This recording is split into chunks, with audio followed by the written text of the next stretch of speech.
Ok les amis, je vais vous présenter un exercice assez subtil sur la fonction logarithme népérien. Je suis tombé sur cet exo en travaillant avec un élève et franchement quand je l'ai fait, je me suis dit, il est pas mal cet exo parce que comme je t'ai dit, il y a une petite subtilité et cette subtilité j'aime beaucoup. Typiquement le genre d'exercice en fait que j'aime beaucoup parce qu'on est sur du point de détail. Alors en gros, tu as deux fonctions, f et g, et on te demande si les fonctions sont égales. Évidemment, quand on est sur ce genre d'exo, on se doute qu'on est dans le contexte d'utiliser les propriétés de la fonction logarithme népérien pour transformer des écritures. Les propriétés, soit dit en passant, je te les rappelle rapidement si besoin, c'est quoi? C'est de dire que logarithme de a fois b égale ln de a plus ln de b. C'est de dire que ln de a puissance n, c'est n ln de a, etc.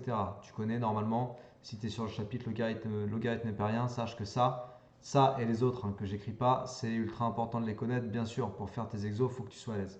Donc oui, cet exercice, il tourne autour du fait d'utiliser tes propriétés pour transformer des écritures. Mais, mais, il y a une subtilité et donc tu vas la découvrir quand on va faire l'exemple numéro A, numéro 1. La fonction f de x qui est ici est-elle égale à la fonction g de x qui est ici? Alors on va partir de f de x et on va transformer l'écriture, voir si on peut retomber sur g de x. C'est parti. Donc je réécris ln de x plus 1 plus ln de x. Là, je pense à ma propriété ln de a plus ln de b égale ln de a fois b. Je me dis, ouais, cool, je vais pouvoir faire ln de x plus 1 fois x du coup. Génial. Et puis là, je me dis, bon, bah du coup, je vais développer parce que comme ça va me faire retomber sur x carré plus x. Et c'est parti. ln de x fois x carré, 1 fois x. Là, je développe. Distributivité, pas de problème. Et là, tu te dis, ouais, c'est g de x, génial. Bah du coup, f de x égale g de x. Alors les amis, c'est bon ou c'est pas bon ça? C'est bon, je peux dire j'encadre et ça va bien? Elles sont égales.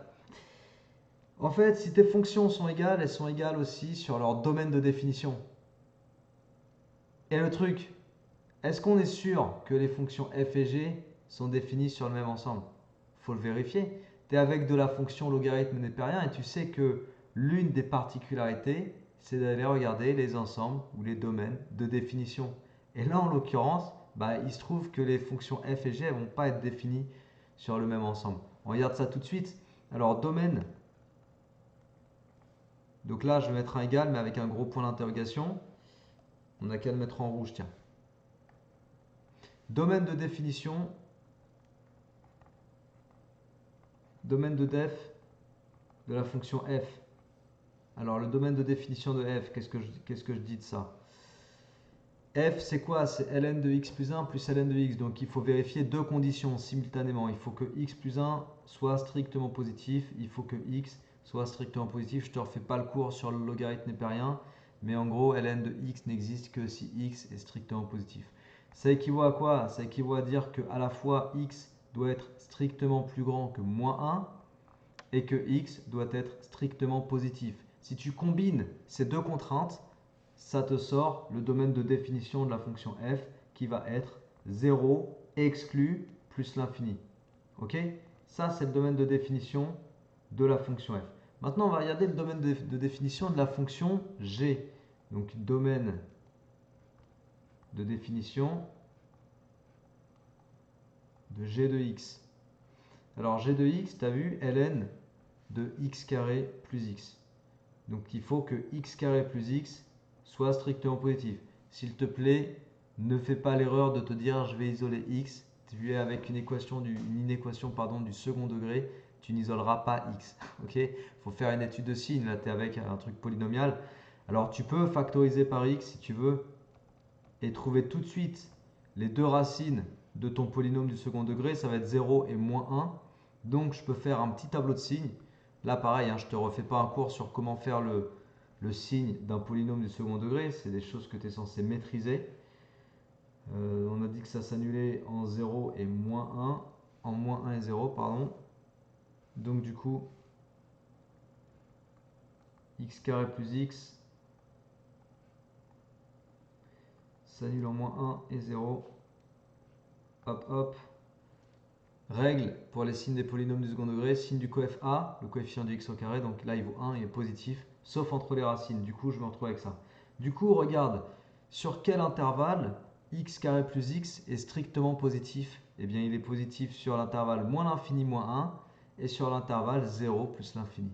Ok? Moins 1 exclu, 0 exclu. Ça veut dire que l'ensemble, le domaine de définition de la fonction g, c'est moins l'infini moins 1 exclu union 0 plus l'infini. Ok? Alors, est-ce que les fonctions f et g sont définies pareil? Bah pas du tout. Donc en fait, on constate qu'elles ont en commun, les fonctions f et g, elles ont en commun, pour ce qui est de leur domaine de définition, 0 plus l'infini. Tu vois, je vais entourer en violet, voilà. C'est le seul endroit où elles vont être égales. Pourquoi? Donc pour être clair et terminer là-dessus. Pourquoi je ne peux pas dire que f et g, f de x égale g de x globalement? Bah, par exemple ici, f de moins 2, g de moins 2, par contre, pardon, g de moins 2 existe. Puisque moins 2 est compris entre moins l'infini et moins 1. Donc g de moins 2 existe. Est-ce que f moins 2 existe? Bah non. Du coup, est-ce que je peux dire que f moins 2 égale g moins 2? Bah non. Pourquoi? Bah parce que f n'est pas défini sur moins l'infini moins 1. Ok? Donc voilà. C'est pour ça que si tu écris l'égalité, il faut dire f de x égale g de x sur l'intervalle 0 plus l'infini. Et voilà pourquoi j'ai beaucoup aimé faire ce petit exo et que je te le présente en vidéo. Parce que je trouvais que ça, c'est une subtilité remarquable. Voilà, ça fait réfléchir à ce qu'on manipule, aux propriétés de la fonction ln, etc., à toutes les choses qu'on te montre dans le chapitre. On va regarder si tu veux la b, et puis après on s'arrêtera là. Tant qu'à faire, on va la faire. J'ai juste changé de page. Alors après, peut-être que f n'est pas égal à g tout court. Peut-être qu'on n'aura même pas besoin pour la b de regarder les domaines de définition. On va partir de f. Donc f de x, je réécris. Ok. ln de x, facteur de x moins 1 au carré, plus ln de x. Ok. Déjà, on va transformer le premier terme en ln de x plus ln de x moins 1 au carré. Et puis après, derrière, plus ln de x. ln de x moins 1 au carré, pareil, je peux le transformer. Donc déjà, ln de x plus ln de x, ça me fait 2 ln de x. Et donc, je te disais, ln de x moins 1 carré, je peux le transformer en 2 ln de x moins 1. Bon, bah, c'est pas égal à g. Hein. Ok, g, c'est 2 ln de x moins 1 plus ln de x. Là, c'est 2 ln de x moins 1 pour f plus 2 ln de x. Bon, c'est pas égal à g. Donc, on s'arrête là. On n'a pas besoin de se poser la question sur les domaines de définition. Ok? Donc voilà, c'est tout pour cet exo. J'espère que ça t'a plu de voir ça. Si ça t'a plu, partage autour de toi, diffuse. Abonne-toi à ma chaîne si tu n'es pas abonné. Va voir sur mon site internet si tu as besoin de plus de choses que les vidéos YouTube. Un contenu plus exclusif, des fiches synthèse, des vidéos synthèse, des exobilans en physique-chimie si tu fais spé physique-chimie, terminale, du coaching perso. Voilà, bref, il y a plein de choses sur mon site internet, des témoignages d'élèves, etc. N'hésite pas à aller faire un tour, ça fera toujours plaisir. Travaille bien, motive-toi bien et je te dis à très bientôt. Ciao.